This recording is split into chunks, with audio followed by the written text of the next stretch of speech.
There are 3 holes that aren't very long, and they're certainly not power holes that you can overpower.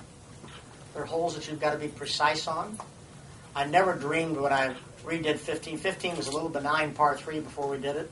There was not much there. The water wasn't in play. It was sort of a nothing little hole. And when we brought the water into play on, all of a sudden it became a monster. And it's only a monster, I think, because of the awkward wind there. It sort of comes into you and right to left, I think, a little bit. Sort of, you have to sort of cut it into, or if you get it hooking, it sweeps across the green.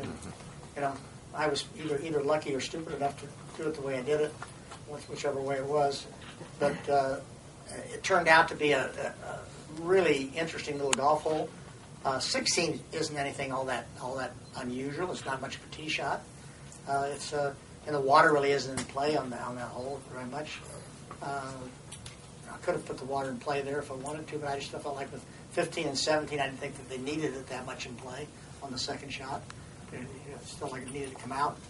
But it's always a good strong hole. I don't know why, but the wind conditions always make it so. Because if you miss the fairway there, the second shot becomes very awkward. And then 17, which was just a little flip, nothing. All of a sudden, putting it on the water, and I think it might have been on the water before, but putting it on the water with it, again, the conditions and that wind coming in your face an awful lot. And if you miss it left, of course, I did that on purpose, obviously. I did that one on purpose.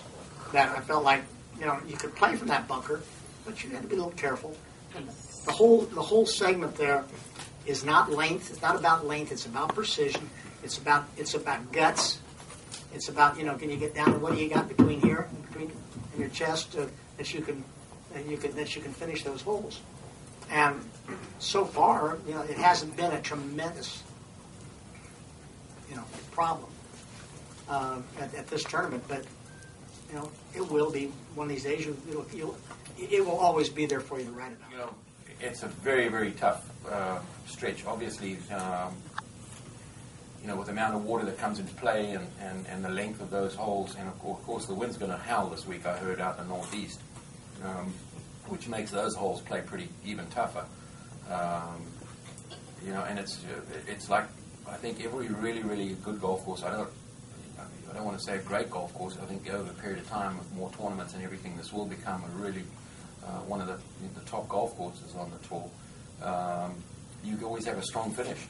And, there's no doubt here, this makes for some very exciting golf at the end.